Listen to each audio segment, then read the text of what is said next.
Bonjour Pascal Bruckner. Bonjour. Vous réjouissez-vous, à l'instar des avocats de Boualem-Sansal, qui ont salué le fait que l'humanité ait prévalu sur toute autre considération avec la libération de Boualem-Sansal? Oui, enfin, l'humanité avec un bras de fer quand même. Si l'Algérie a cédé, c'est parce qu'elle a tout perdu. Dans les négociations sur le Sahara occidental, elle a été désavouée à l'ONU, même par les Russes et les Chinois, qui sont les alliés traditionnels du régime algérien. Et puis je pense que la pression de Donald Trump pour réconcilier le Maroc et l'Algérie passait aussi par la reconnaissance de la marocanité du Sahara occidental. Et donc, Tebboune s'est retrouvé isolé, l'Algérie est complètement isolée, c'est un régime en plein échec, alors que c'est un pays très riche, avec un peuple cultivé et plein de talents, mais qui est malheureusement bridé par un régime qui n'est jamais sorti de la colonisation. Enfin, en esprit, je veux dire par là. Et donc, échec pour Tebboune, échec sanglant. Et finalement, c'est nous qui nous apitoyons sur la maladie du président Tebboune, parce que apparemment, Boualem Sansal va plutôt bien. Il a survécu grâce à ce qui est la supériorité de l'esprit. Il a survécu en lisant les grands auteurs, Victor Hugo. D'après Antoine Gallimard, il prépare un livre. Donc la force de l'esprit l'a sauvé des conditions matérielles dégradées. Je n'en dirai pas autant du président algérien et de ceux qui l'entourent. Alors cette fois-ci, c'était la bonne, comme le disait Arnaud Benedetti. Il y a eu des rumeurs de libération, vous faisiez partie du comité de libération, et quand même ces rumeurs, il y en a eu, si on regarde, si on jette un œil sur le rétroviseur, il y en a eu pas mal tout au long de l'année. Oui, il y en a eu beaucoup. La France a choisi d'emblée, et c'est un choix que je respecte, la voie de la diplomatie. C'est-à-dire qu'on n'a pas cru que ce kidnapping d'État, car c'est de cela dont il s'agit, allait durer. Et on a essayé différentes tentatives. Le premier avocat n'a pas pu aller à Alger parce qu'il était juif. Et, François Imret, qui était venu ici d'ailleurs. Voilà, François Imret. Donc pour Alger, c'est rédhibitoire, car ce régime n'aime pas les juifs, voilà, c'est un régime antisémite, pour le dire très, très simplement. Et à chaque fois, de façon assez perverse, on a accusé le comité de soutien d'avoir irrité les Algériens. Ce qui est une fausse accusation, de même qu'aujourd'hui on fait haro sur Retailleau, ce qui est quand même de très mauvaise foi, je trouve. Mais la diplomatie française n'a jamais voulu reconnaître qu'en réalité, il y avait un non catégorique du côté du pouvoir algérien. Et ce qui a sauvé Boualem, c'est évidemment Steinmeier, c'est la médiation allemande, le tiers de confiance qui a permis aux Algériens de ne pas perdre la face et à Macron aussi de ne pas perdre la face. Est-ce que vous confirmez d'ailleurs que Emmanuel Macron, le président de la République, vous a demandé, vous, Pascal Bruckner, justement de ne pas monter au créneau pour la libération de Boualem? Alors pas à moi, mais à... Oui, alors il a demandé à moi dans un dîner fin septembre organisé pour la reconnaissance de l'État de Palestine à l'Élysée. Il y avait 30 témoins, donc ils pourront le dire. Il a recommandé le silence. Et moi, je pense que le silence, c'est le silence des tombeaux. Et le 4 novembre, il avait aussi recommandé au Goncourt et à Philippe Claudel de ne pas trop agiter la sonnette Boualem-Sansal, là encore pour ne pas entrer en disgrâce auprès du président Tebboune, qui doit être un homme extrêmement irritable, on a l'impression, puisque même le pouvoir français le ménage. Mais malgré tout, Philippe Claudel et les 10 du jury ont décidé de porter un badge pour Boualem Sansal, et nous avons eu raison de le faire. Non, je pense que vous savez, il est absurde d'opposer la diplomatie et la force. Ça ne se passe jamais comme ça. Les deux vont de pair. Un diplomate, c'est celui qui dispose aussi de moyens de pression sur son interlocuteur. Et la France a dans ses prisons 2 Algériens, je crois un agent consulaire et un membre de l'ambassade, qui ont été accusés de barbouzerie qui ont failli liquider un opposant algérien présent sur le territoire français. Et ça, ce sont des arguments que les Algériens comprennent. Et puis, encore une fois, il faut bien voir, c'est l'isolement absolu d'Alger sur la scène internationale fait que le président Tebboune a réfléchi, et le grand vainqueur de cette joute, c'est le Maroc. C'est évidemment le Maroc qui, lui, est moins violemment opposé à la France. Mais enfin, nous n'avons pas la même histoire. Entre la France et l'Algérie, il y a un fossé de sang, pas avec le Maroc. Mais moi, je conseille aux touristes français de ne pas se rendre en Algérie tout de suite. C'est un voyage dont on ne reviendra peut-être qu'au bout d'un an ou deux, si on a le malheur d'être comme Boualem Sansal ou Christophe Glaise, qui lui n'est toujours pas rentré. Vous avez dit hier, la France n'a rien fait, mais elle a laissé faire l'Allemagne. Pouvait-il en être autrement? Non, alors est-ce qu'elle a fait tout ce qu'elle pouvait faire? Non, je ne pense pas.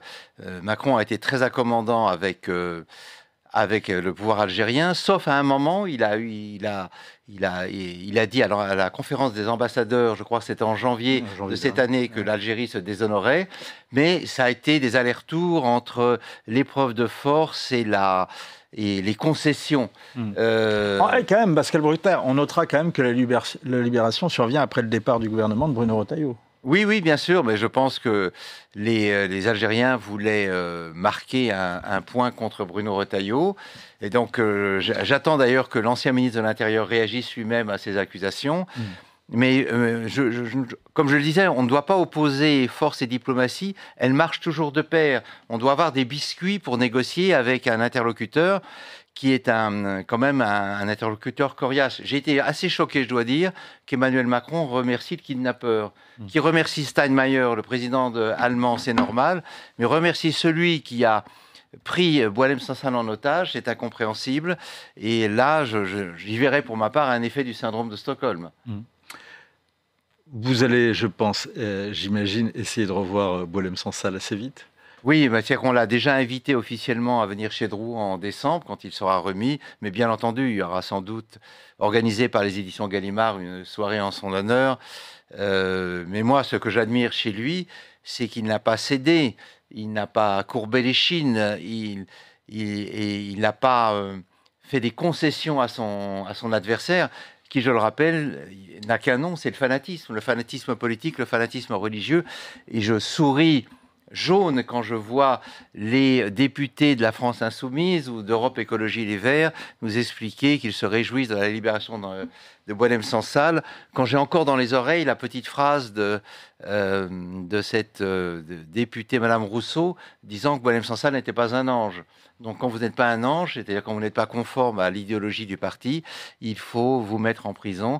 Et on se souvient de toutes les... C'est peut-être pas ce qu'avait dit Sandrine Rousseau. Hein? C'est peut-être pas ce qu'avait dit Sandrine Rousseau. Elle a dit non, Boualem Sansal n'est pas un ange, elle l'a dit.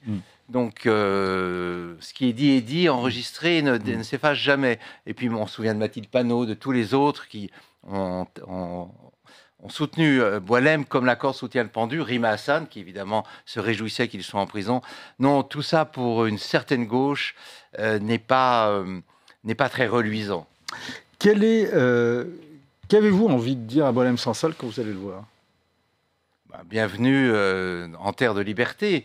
Et quand on aime l'Algérie et le peuple algérien, il ne faut pas confondre le peuple et les dirigeants. On ne confond pas la France avec Macron, on ne confond pas l'Algérie et le FLN. D'ailleurs, c'est la raison pour laquelle tant d'Algériens veulent venir en France, parce que ici, ils ont des droits. Ici, ils peuvent être croyants ou non croyants, ils peuvent écrire ce qu'ils veulent, on ne les jette pas en prison. Parce que ce qu'on a envie de dire avec Kamel Daoud et Boualem Sansal, c'est espérons qu'un jour l'Algérie prendra vraiment son indépendance. Parce que là, ce qu'on remarque dans le gouvernement FLN, c'est à quel point l'aliénation à l'ancienne puissance coloniale reste puissante, reste forte. Oui. Comment voyez-vous une aliénation à l'ancienne puissance coloniale? C'est que nous sommes encore dans l'hymne national algérien, c'est nous l'ennemi. Or, il me semble, si j'ai bien appris mon livre d'histoire... Vous préféreriez qu'il y ait de l'indifférence plutôt que de la haine? Bien sûr, et je préférerais des relations neutres, un partenariat à égalité.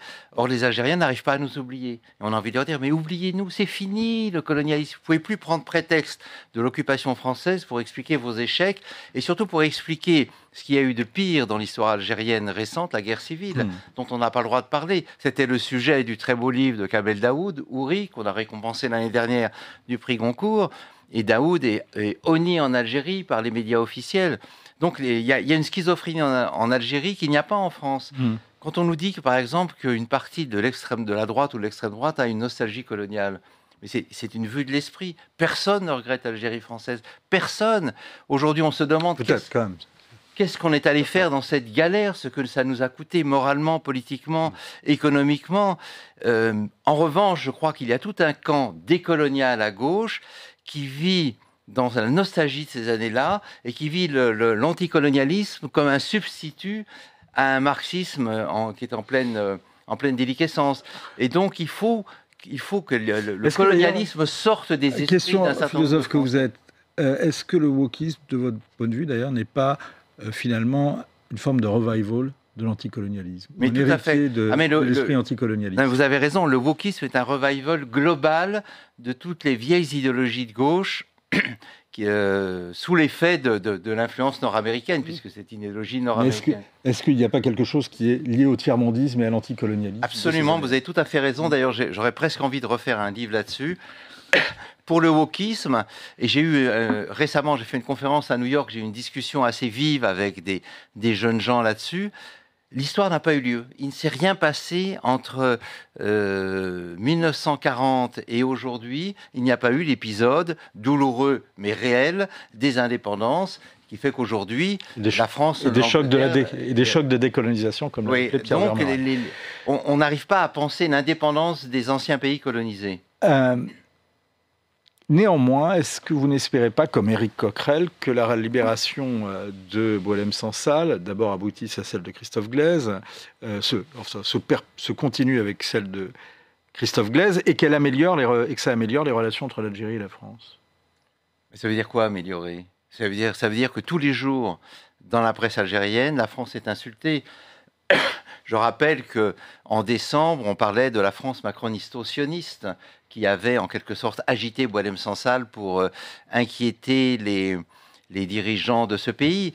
Non, il faut remettre les relations à plat. Il faut une nouvelle donne diplomatique avec tous les pays du Maghreb, mais avec l'Algérie, ça va être très dur. Nous ne pouvons pas accepter de nous laisser insulter jour et nuit par ce pouvoir qui, par ailleurs, envoie chez nous ses fils ou les membres de sa famille. On sait que les dirigeants algériens viennent se faire soigner en France et en Allemagne également.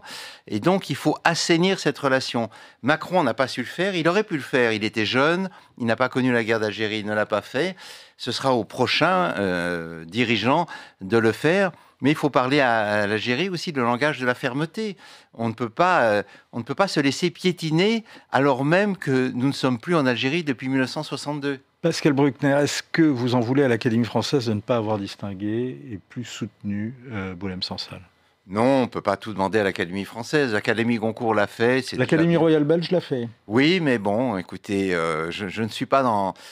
Alors, mon ami Finkielkraut et Jean-Christophe Ruffin et Dominique Bonnat avaient plaidé pour que l'Académie française admette Boualem-Sansal en son sein. Ils n'ont pas été suivis. Je le regrette, mais c'est pas bien grave. Ce qui compte, c'est que Boualem soit là et qu'il soit vivant, qu'il puisse encore nous donner quelques beaux livres. Justement, un livre de Boualem-Sansal à lire, absolument. Oh, il y a 2084, Le village de l'Allemand. Je crois que c'est un des plus beaux livres. C'est un débat que vous aurez avec Xavier Dréancourt. Oui. Mais, et c'est aussi sa lettre au prix de Francfort en 2012, qu'il a fait une très belle lettre sur la liberté. Boualem-Sansal ne réclame qu'une seule chose, c'est l'indépendance de l'Algérie. Et ça, là-dessus, je le soutiens complètement. Lire Boualem-Sansal, d'ailleurs, ce sera un thème dans un numéro spécial de Bienvenue en Ile-de-France, demain, présenté par Victoire Sicora. On revient à l'actualité encore plus immédiate, Pascal Bruckner. On commémore en ce moment le 13 novembre. Irez-vous vous associer à ces commémorations, à l'inauguration par exemple du Jardin du Souvenir avec un spectacle de Thomas Joly? Oui, pourquoi pas. Je suis pas opposé aux commémorations. Ce qui est frappant dans cet anniversaire, c'est que les démocraties spontanément sont incapables de penser la violence. C'est-à-dire pour nous, il n'y a pas de violence, il n'y a que des malentendus. Il y a pas le mal n'existe pas. Or, ce que les djihadistes nous disent, ou ce que les régimes dictatoriaux nous expliquent, c'est qu'en fait, le mal existe et que le mal veut éteindre les sociétés plurielles, les sociétés pluralistes, les sociétés parlementaires. Nous représentons pour eux l'abomination des abominations.